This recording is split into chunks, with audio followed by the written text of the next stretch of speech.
congressional briefing on Asian American women and immigration reform. Thank you so much for being here, and I want to also give a big thank you to CAPAC, which is the Congressional Asian Pacific American Caucus, who supported us with this event.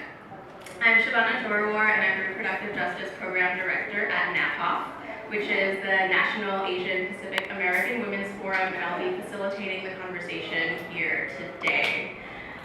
For those of you who may not be familiar with NAPOF, can I actually get a show of hands? Who's familiar with NAPOF? Woo! Okay, it's almost the whole room. Awesome. For those of you who are not, we are the only national multi-issue progressive organization dedicated to social justice and human rights for Asian American and Pacific Islander women and girls. We have offices in New York City and DC, and chapters in 15 cities across the country. NAPOF's current priorities include reproductive and economic justice and winning rights for immigrant women. We are a proud co-chair of the We Belong Together campaign and are very excited to have all of you here with us today.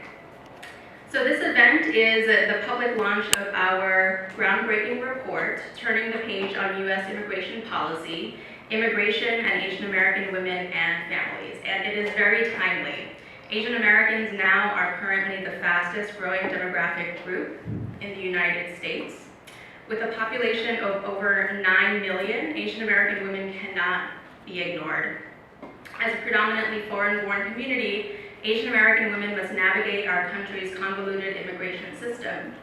Separated from their families, many Asian American women do not get to see their loved ones for over 20 years.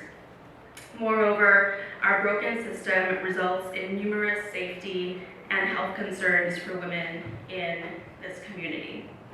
So I think while we're waiting for the Congresswoman, I'll introduce the brilliant panelists that we have here with us today. Your first speaker, right here by my side, is Miriam Young. She is the Executive Director of the National Asian Pacific American Women's Forum. Prior to NAPOF, Miriam held many positions during her 10-year tenure at the LGBT Community Center in New York City. Miriam is a proud queer Asian American immigrant woman who is committed to movement building and raising her 2 daughters to be courageous. Miriam holds an MPA from Baruch College and a BA from New York University. Ling Ling Chansey, next down the line, is NAPOF's Communications and Development Director. She was born and raised in Singapore and came to the United States to attend college, where she received her degree from Washington State University. In addition to holding numerous senior management positions in nonprofits like the United Way of Greater Atlanta and Culture Connect, Ling Ling is a founding member of NAPOF's Atlanta chapter, which is our first chapter in the South. We're very proud of it. She is also a trained facilitator for the Anti-Defamation League and facilitates training around cultural competency and diversity. Next, we will hear from Meghna Damani, who is an artist, writer, filmmaker, and activist. She was born in Mumbai, India, where she received her master's in marketing. After coming to the U.S. and being unauthorized to work on her dependent spouse visa, her struggles inspired her first film entitled Heart Suspended. Meghna has spent over a decade building a social media campaign for policy change across major news media in the U.S. and in India. A documentary film graduate of the New School in Manhattan, Meghna now lives in Jersey City, New Jersey. And lastly, we will hear from Samira Hafiz, who is the Advocacy Director at the National Domestic Workers Alliance, or NDWA.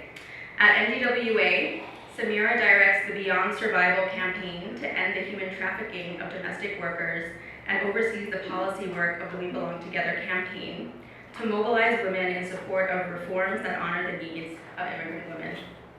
Previously, she served as the Director of Policy and Campaigns at the Rights Working Group and was a senior staff attorney with Legal Momentum. Samira is a graduate of the University of Pennsylvania and of the Georgetown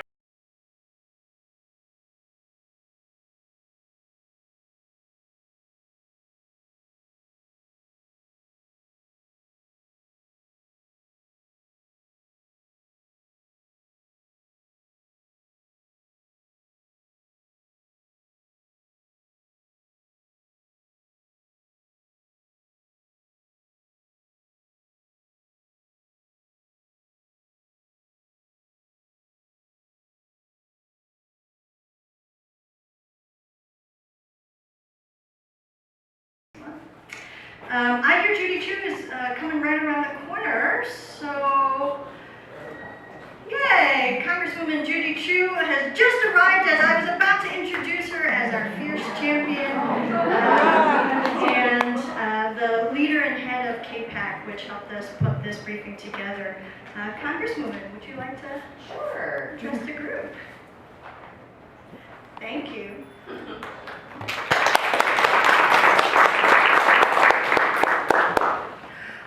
Well, it's so great to see all of you, and in particular to have the National Asian Pacific American Women's Forum host this event discussing an extremely important issue, and that is the need for comprehensive immigration reform, in particular for Asian American and Pacific Islander women.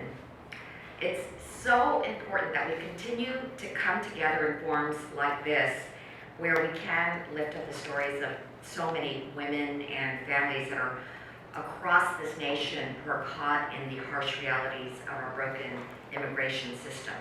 And if you consider that 75% of U.S. immigrants are women and children, immigration is truly a woman's issue.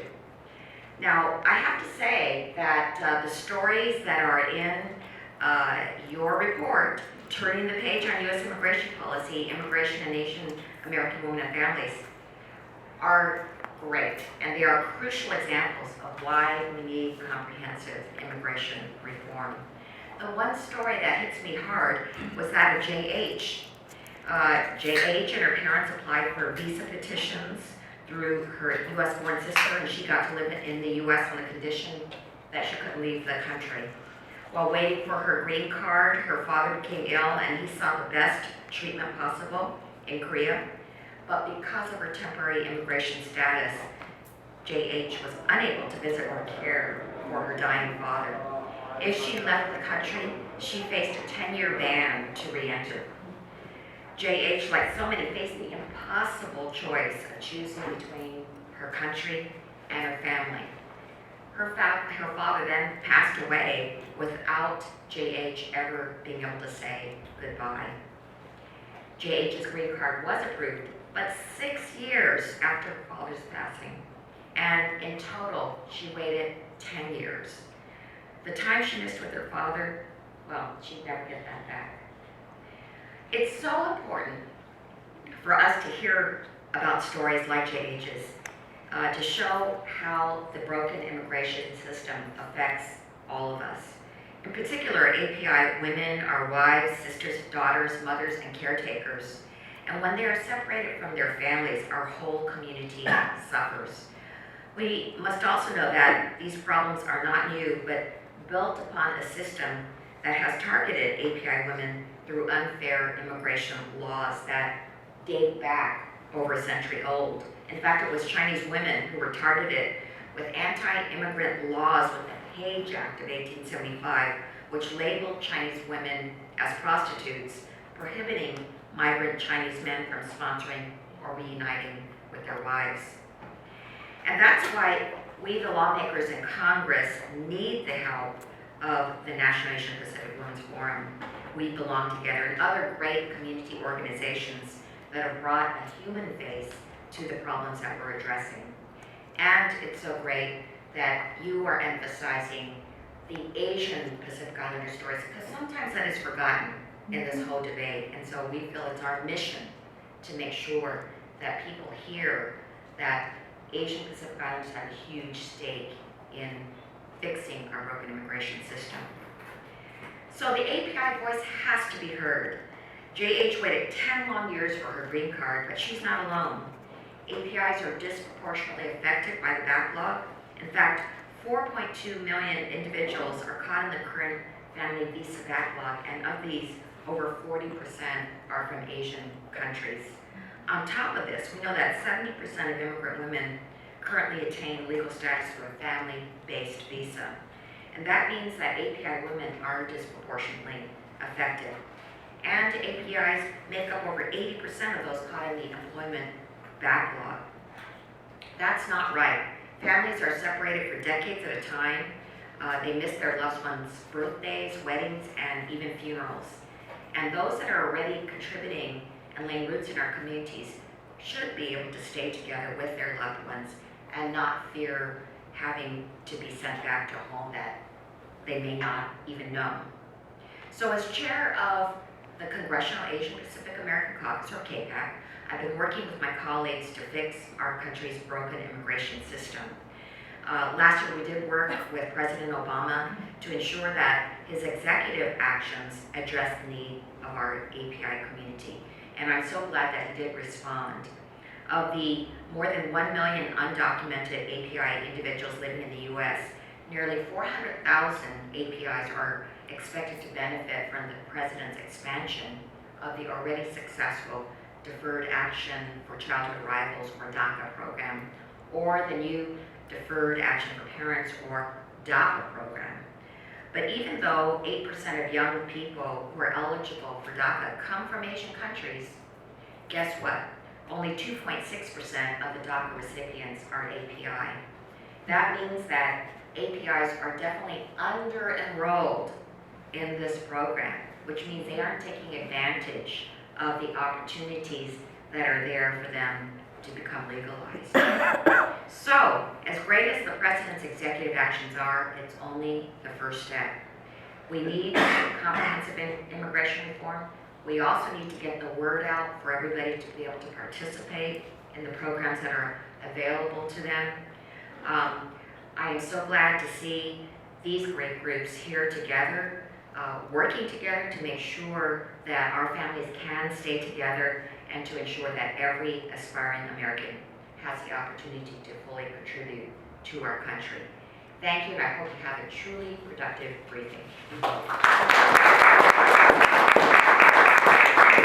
Thank you so much, Congresswoman, for taking this time and being the champion on the Hill, always for our issues and standing up and representing our community so well. Thank you. Thank you. Marion, can we get a quick photo? Oh. Congresswoman. Yeah. Photo op. Should we do it maybe Take with a lunch break. Maybe with let's move More to the- sandwiches.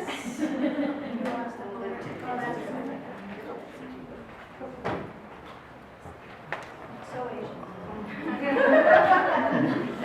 Beautiful, thank you. Thank you. Okay. Thanks so much. Thank you. Thank you.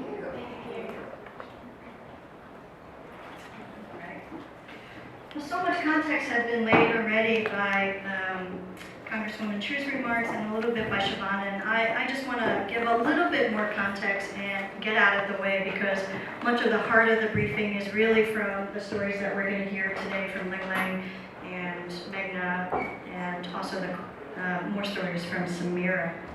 So, as you heard, immigration is an important issue for Asian American women. Of the 9 million of us living in the U.S., nearly 2/3 of Asian Americans are foreign-born. So obviously we are immigrants, the majority of us are immigrants. Of the estimated 1.3 undocumented Asian Americans in the U.S., we think about half of them at least are women. So that's over 500,000 Asian undocumented women. And for Asian American women in general, as you hear more about it later, the family immigration system is the predominant way our communities gain citizenship status. In fact, there's been a steady increase in women immigrating to this country since the 1965 law, which established the family immigration system. Prior to that, you'll recall that the rules for immigration really way more favored men. And so the old stereotypes of immigrants being single male workers is completely erased. And as you heard from Judy Chu, and a concept we popularized on the We Belong Together campaign, fully 75% of immigrants to this country are actually women and children, despite some of the stereotypes you may see in mainstream media. Asian American women's immigration is also really important to the United States, because not only are we the fastest racial group in the United States, but migration from Asia in particular has outpaced migration from any other region in this country since 2008. And since you heard the stats about women and immigration, the majority of folks getting green cards, the majority of folks seeking asylum, the majority of folks coming are women now. So in fact, the face of immigrant America is increasingly Asian and increasingly female. So therefore, our faces and the faces of Asian American women is important to the U.S. and our rising and changing demographic in this country. And of course, Asian women's immigration has always been part of the story that must be told when we talk about immigration laws in this country. As Congresswoman Ju alluded to, we have the dubious distinction of being the reason why immigration laws were ever written in this country. You know, the Page Act was the law that established Chinese women as, you know, called them prostitutes and barred them from the country. In effect, you know, keeping people from forming families or reuniting with their loved ones. One of the earliest and gravest kind of reproductive injustices that we could document in this country through our systemic laws. But prior to the Page Law, there was no immigration law. So this was the first immigration law this country ever written.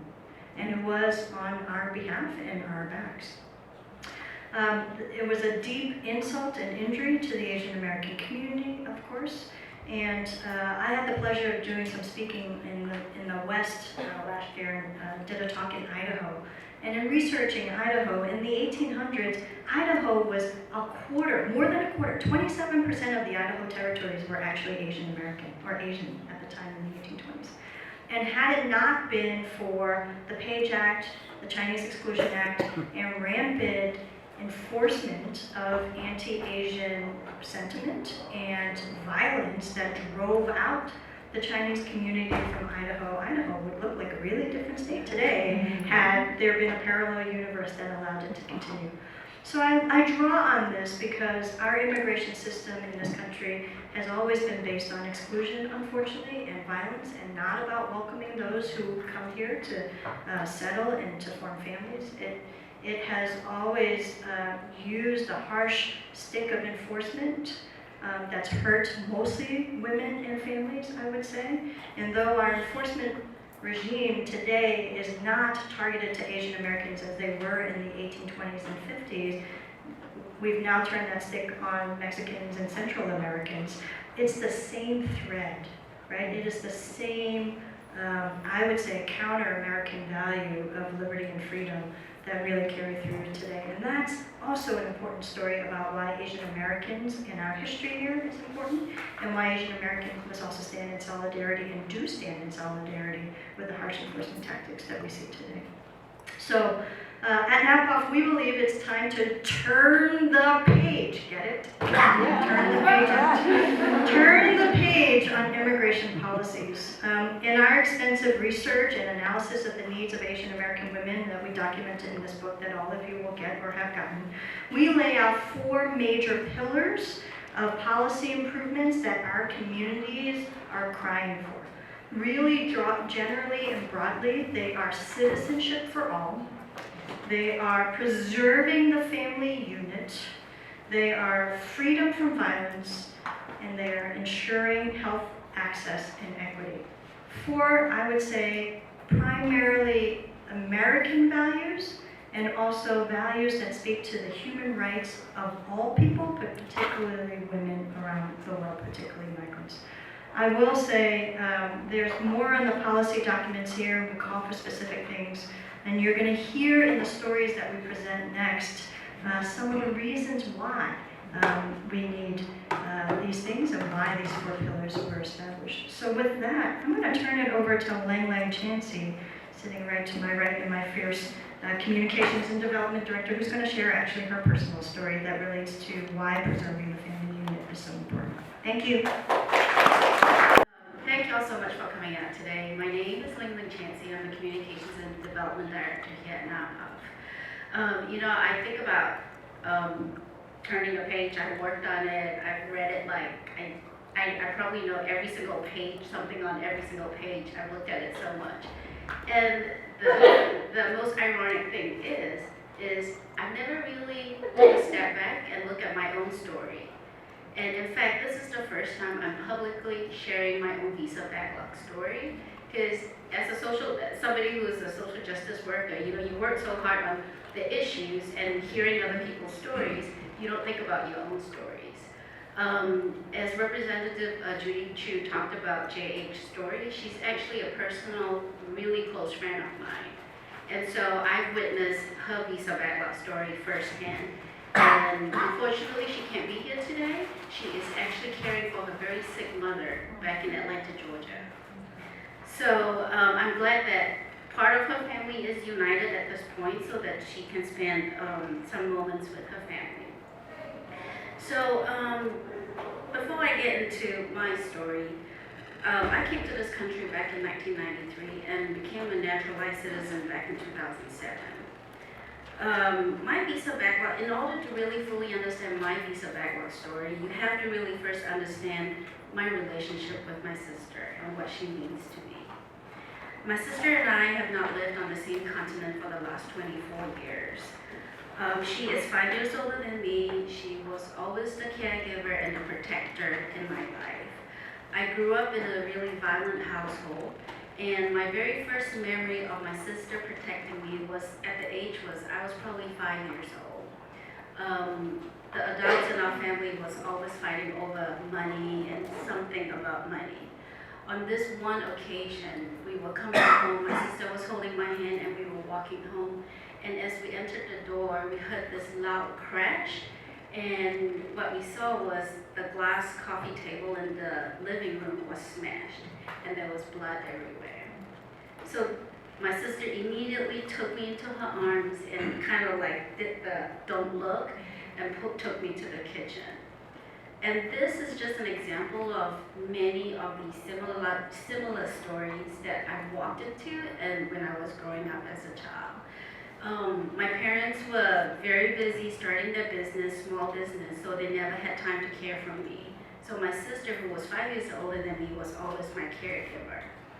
In fact, it's the funniest stories because every time my parents would reprimand me, I don't know if any of the Asian faces here understand what caning is, but my mom and my dad always used a feather duster to cane me if I did something bad.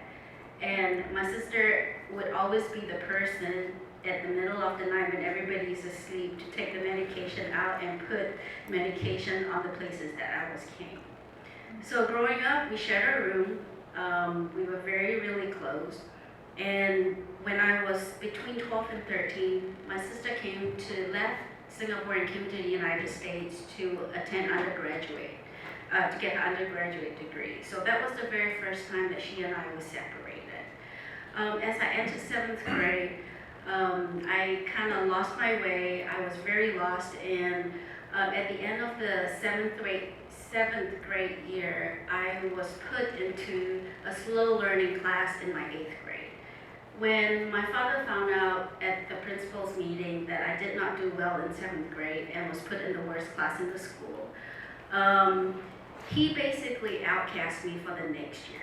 My father refused to speak to me because I became that shameful child that he could not, the first thing he looked at me when we were driving home that day, I remember really clearly, was, how am I going to face your aunt and your uncle? It wasn't about what's going on, how you doing, it was, how dare you shame us, and now how am I going to face the rest of the family? At this point in time, my sister has already left to come, was already in America. So there was nobody I could really talk to. Back in my days, I know I look 21, but back in my days, we had no email or social email. And so we used the old format of letter writing, snail mail, and it took about 2 to 3 weeks to get our letters back and forth to each other. It was a horrible time, and I know distinctively that my sister would call me when she knew nobody was home. She would pick up the phone and call me, and I would cry into the phone. It was during those days that I was most thankful that even though she was so many miles away from me, I had her over the phone at least. My sister received both a graduate and her undergraduate from Cal State Dominguez Hills and decided to go home to Singapore to look for a job so that I could continue my education. Well, she went home, and for a few years later, I left the country. So we have been separated permanently ever since. I see her very infrequently, maybe once every few years. I'm settled, I have a family, and she has a niece and nephew, but she is single and living by herself. Every time the phone rings and she tells me that she's not feeling well or she's just been to the doctor and she's had a few health scares, it always breaks my heart. I want to be there for her, I want to be her caretaker now, but I can't. On one of those very short visits, we decided that it was time for us to be reunited. So we applied for a petition to get her green card. This was about 5 years ago. And this year, I received a letter from USCIS, and in the mail, and I was so excited when I opened the mail, I read, your petition has been approved. But it was in some cryptic language I don't understand. So I called my attorney friends, and in fact, it was just to tell me that they have received my application. So as you can imagine, my heart dropped. The joy was really, really short-lived. And according to my friend, and when she looked at the date of when we applied for the status, we have to wait another 10 to 12 years.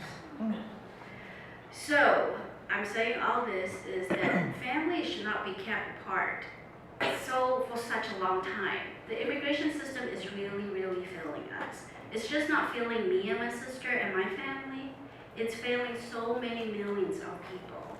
And AAPI, as you heard all the stats, we are not alone in this, but we are often forgotten. So I want to share my story today because it is important that we pay attention to all the other AAPIs out there that need our help. Speak up because families need to be together and be united. Thank you.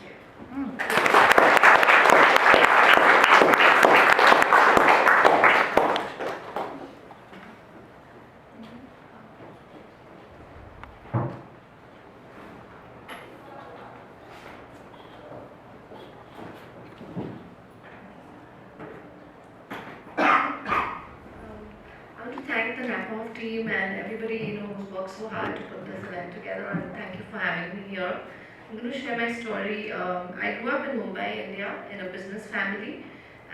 Good schools were very competitive, so I had to work really hard to get into top institutions. So due to financial tensions, my family was breaking up, so I decided to give up my love for art and got a business degree and a job with the largest multinational ad agency. I was a star performer. I modeled for leading brands, and I also wrote for national publications. And I felt that I had finally achieved my goal of being financially independent. And then, ironically, I came into the country in 2002 after getting married on a H4 or a dependent spouse visa. So basically, on this visa, you cannot have a social security number, you don't have a credit card, you don't have credit history, so you cannot apply for student loans, and nor can you start your own business. So it's almost like you're here but you're not here. It's like not having a presence in the country. And this was a big contrast, to my life back in India, where I was surrounded by friends, I was earning, I had family, I had colleagues, and here I was just like isolated, and I was just alone by myself the whole day. And I started developing a lot of fear and anger and frustration, and all of this, because there was nobody else in my environment, it would just like come out on my husband. And then one winter, I didn't step out for the whole week, and I just spent most of the days just crying or shivering, and we didn't even have money to buy. There was no heating in the house, so there was like a space heater, and I used to just roam around the house with a space heater. And I used to feel guilty because I was not earning. And I tried to, I went for therapy, I was in all the self-help sections, in all the bookstores, meditating, praying to Indian deities, but none of this, helped me get my own sense of self-worth, which was a big part of my potential, and my potential was just being unfulfilled. So I felt completely powerless, guilty, afraid, and because of this whole system which was I was up against, and I just felt like I was being oppressed. And all of this took a big toll on my husband as well and his health. And this went on for 5 long years, and I felt like I was in a prison, and like I'm in this candy store where everything is available to everybody, but I'm not allowed to have any of it. And every day I tried to motivate myself, look for jobs. Nobody would, sponsor me, and then eventually I would just, end the day like feeling defeated. And I didn't want to go and get a cash job because I was like, I'm in the country legally. Why do I have to work illegally? And then eventually one evening, it was just too much, and I decided that I'm going to go to CVS and buy some pills and just end this suffering.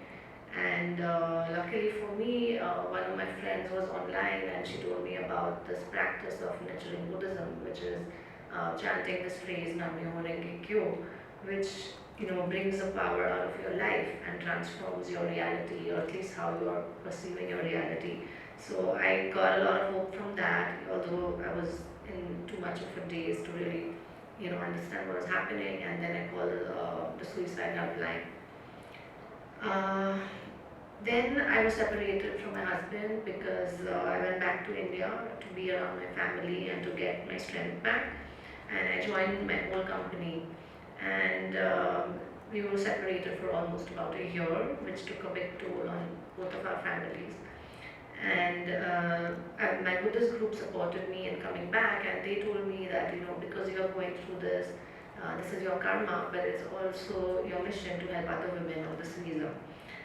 So I came back, and I want to tell a little bit about this visa. So every year, thousands of women like me come to this country, majority of them from Asian and Eastern European countries, and they come with their spouses on this dependent visa.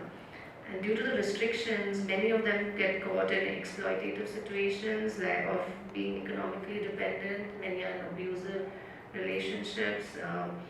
And I read all their stories and in 2007 I made an autobiographical documentary about these issues titled Heart Suspended. And after my story, many women started reaching out to me. One woman told me she felt like a second-class citizen, wanting to contribute her talent and culture, but instead became a voiceless, fearless, resident alien who was being mistreated by her husband and her in-laws. And another woman could barely talk, and she had lost desire to live. She was throwing things around her house.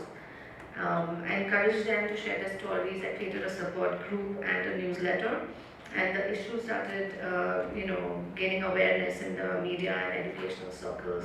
And in 2013, the Comprehensive Immigration Reform Bill was proposed. And with this hope, I continued advocating with nonprofits and advocates and Senate staff, and however, the reform was shelved. So I was tempted to give up, but I felt it was unfair that I had lost the 10 prime years of my working life, and I was like a child at the age of 40 asking my husband for money. And one H4 spouse wrote to me from India about how her husband had literally driven her to the airport and asked her to leave the country.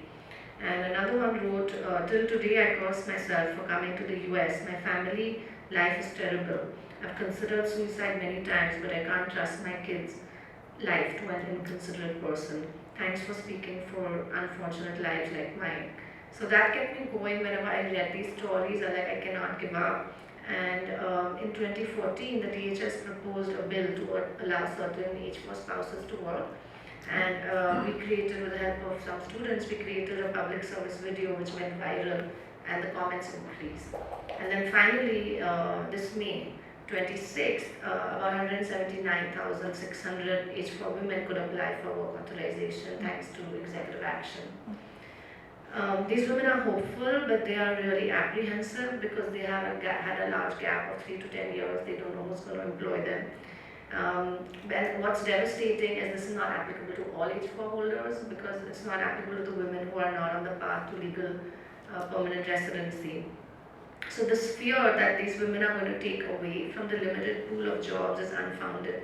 The USCIS has found that allowing H4 spouses to work would have a negligible impact on the US labor market.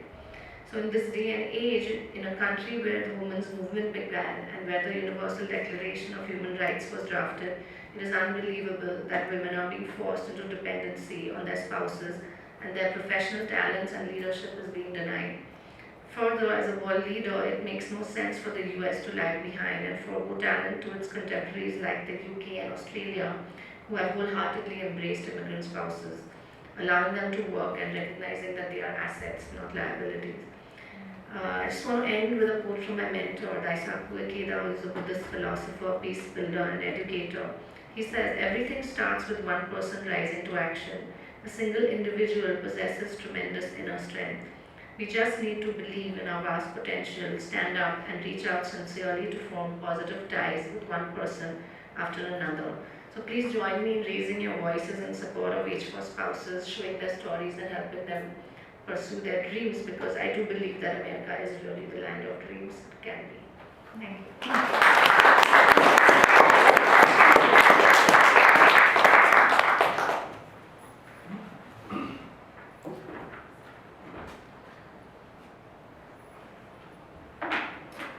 So good afternoon, everybody.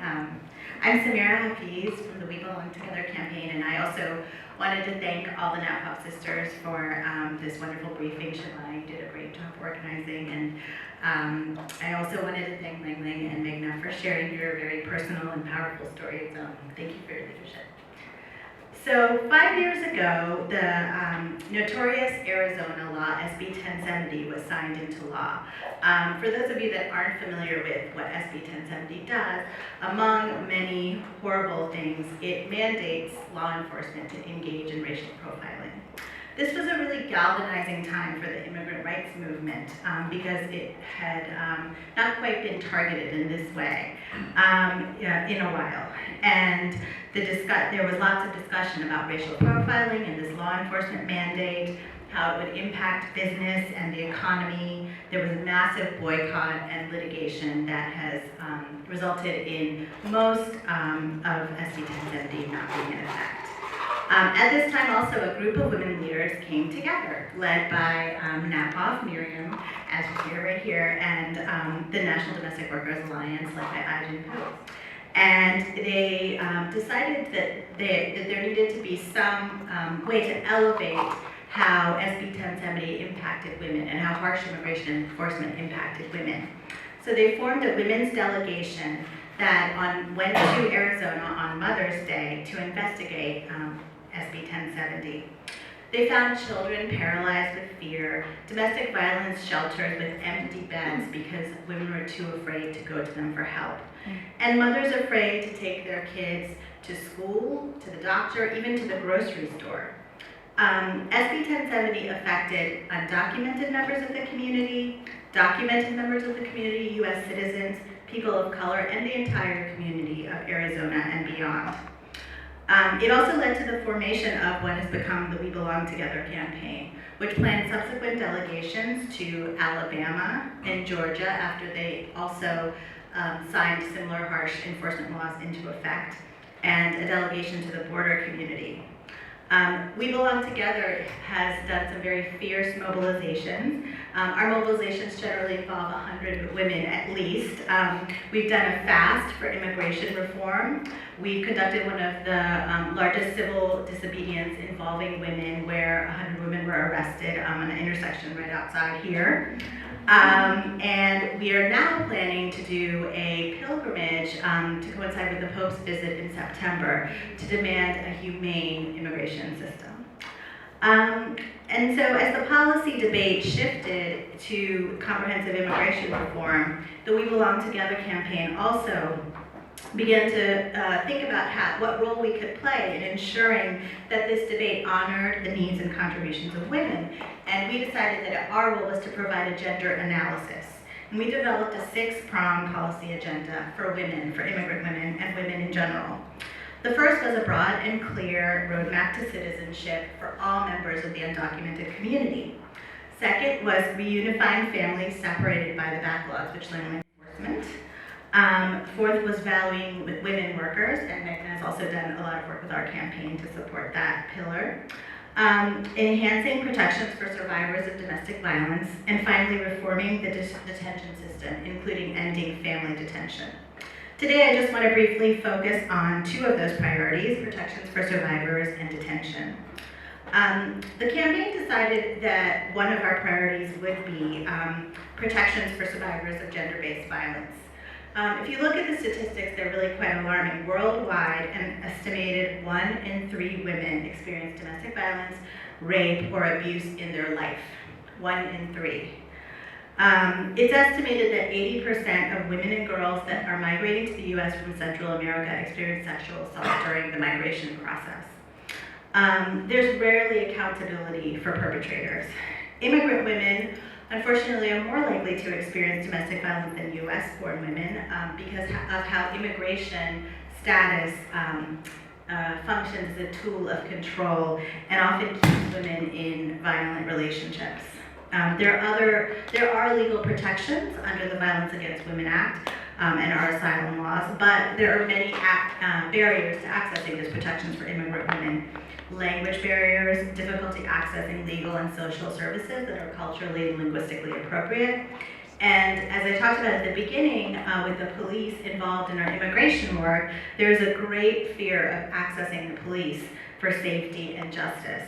We know if we're in an unsafe situation, we can call 911, but for many members of our communities, this isn't possible for fear of targeting or immigration consequences. This kind of leads me to think about the particular case of Nan Ho Jo, who many of you may have heard of. Recently, her case has received some attention. She was married to a U.S. citizen who became abusive. They had 1 child together, and she left the violence and went back to her home country in Korea with her daughter. When she left with the daughter, her abusive husband reported that as an abduction. And when she returned to the United States with her daughter, she was immediately arrested. And she was jailed and in the criminal justice system for almost 9 months and awaited trial. Her first trial ended in a hung jury, and she had another trial. And after her trial, she was quickly picked up by immigration and then placed in immigration detention for 3 months. During that time, she couldn't see her daughter, her 6-year-old daughter. Now you think about her, she had gone through so much. She had lived in a home where her father was abusive to her mother. And then when her mom came back to seek some opportunities with her, she was separated from her mother for almost a year. I myself am a 5-year-old, and I cannot imagine the impact on me and on him if he didn't get to see me for a year. So currently, she has just been released. She's still in the immigration process, but she has been released and has been able to see her daughter. The detention policies that we have in place are particularly challenging for women. As Nanhui's case demonstrates, it results in the separation of families. Women with ongoing custody disputes often have, it's often impossible for them to participate in those proceedings. There is very limited access to privacy, often male staff in those facilities, very limited access to gynecological care, and there's threats and documented incidents of sexual assault by those employed at the facilities. One of the most extreme kind of cases of the detention system being inhumane and dysfunctional has been the recent detention of families that have been fleeing violence in Central America for safety and justice in the United States. It's absolutely, what can you say other than it's inhumane to jail children and families. And recently a federal district court has agreed, and as of Friday, has ordered for the dismantling of the system because it goes against our principles to jail children. And this whole episode, which is not quite ended, and we're not sure what the administration will do in response to the lawsuit, is very reminiscent of a very sad and shameful part of our American history, which was the internment of the Japanese community. There are a lot of similarities. That was also based on the national security threat, of unsubstantiated national security threat, and there was no correlation between jailing families and addressing national security. The same thing happened here where the administration said we have to protect our borders, and that's why we're jailing women and children. As in Japanese internment, as in family detention, nobody was charged with any crimes or convicted of any crimes. And the impact on both communities has been similar, and we still will see the ongoing impacts of this current iteration of family detention, but some of the impacts are higher rates of suicide, psychological anguish, long-term health consequences. Many who have experienced both internment and gone to the facilities have called it a modern echo of the incarceration of Japanese Americans. And I kind of really took to heart a piece written by Setsuki Ina, who was born in a Japanese internment camp and visited one of the family detention facilities recently, and it brought back a lot of the trauma and psychological consequences for her just visiting the facility. And she talked about how she saw a child, I think she was 8, and the child was so guarded and clearly depressed and sad.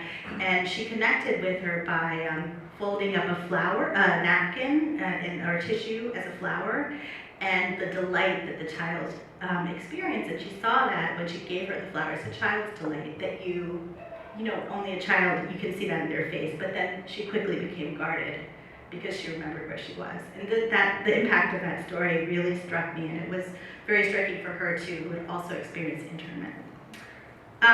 We are very glad that the courts have done the right thing, but as I said, we are not sure how the administration will respond and if they will allow implementation of the judge's decision to go forward. So just to wrap up, what do we need? Why are we here talking about this today?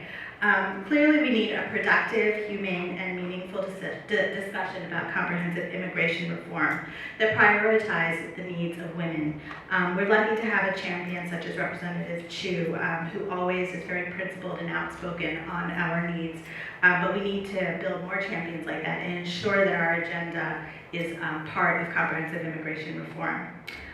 We need to have a more nuanced understanding about policing and immigration. For those of you who've been following the congressional debate recently, there has been a lot of discussion about what that role should be. And if you think about the needs of women, of survivors, there should be no involvement of immigration and policing. It makes all of our communities safer. And we need to change the detention system and ensure that the administration allows implementation of the family detention decision, and so that we can move away from this dark period of our history and move on from that. So to learn more about the work that we're doing in the pilgrimage that I mentioned from when the Pope visits in September, you can visit our website at webelongtogether.org. And also for those of you that are interested in family detention at 2 p.m. today, there is a Congressional Progressive Caucus ad hoc hearing where 2 former detainees will be speaking, and the 2 former detainees have worked very closely with our campaign, and their stories are very powerful, so we hope that you will attend that, and I can give you more information on that as well. And I just wanted to take another chance to thank Miriam she's one of the leaders of the We Belong Together campaign, and I've benefited a lot from working closely with her creative thinking and her leadership, and so thank you, and thank you to everybody.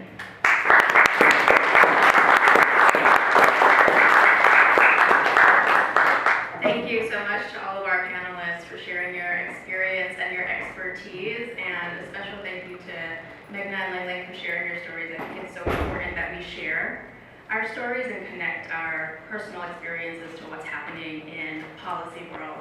So I want to open it up now for Q&A, and I'm just going to ask one question to cue things up, so think of some good questions to ask after this. And my question is directed for Miriam, actually, and I'm curious to hear your thoughts on whether immigration issues for API women are discussed adequately in the mainstream, and if not, then why do you think that is the case? Isn't that a nice softball question? If they were, there would be no NAPA. But in fact, API women's issues are not adequately addressed in mainstream, I would say also in the halls of Congress. Generally women's issues are not adequately addressed. Gender analysis is still this thing that we still have to talk about. And it's really unfortunate. I love that the NDWA has this saying, which is that when you look at the world through a woman's eyes, you see it more clearly. And I would say, you know, Asian American women's eyes add to that extra perspective as well. At the intersection of racism and sexism plays out specifically in the Asian American context. We are the model minority, as the mythology has been told in this country, and that has had triple harm on our communities. You know, both in that we are pitted against other communities of color, so that sometimes it's harder to do racial solidarity work. It's a backwards compliment, right? So folks say you're doing well, and then when you have problems, it's really hard to assert that you might have problems because the stereotype is you're all doing well. And then the third is that the model minority myth gets internalized, and in our communities, that internalization can lead to our own self-silencing. I think similarly of sexism, right? That women are told to keep quiet, and so we internalize that as well. So, no, in fact, I think there is not enough attention being paid to our communities at all, especially for the size and the power of our community as part of the rising and new American electorate, and as 9 million of us. As I like to quote or compare, there are 2 Asian women for every LGBT person there is in this country. And I think in terms of power, that is the vision that we have to aspire to. Wanted to ask if someone wanted to elaborate on a little bit more on the specifics of some of these policy recommendations. I haven't had a chance to look through it yet. So whichever one, maybe the detention center one, because that was the most recent one. Samira, do you want to talk about specific needs we have? Should I just go?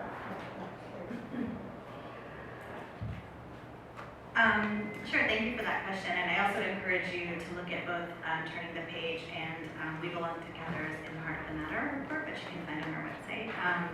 So a lot of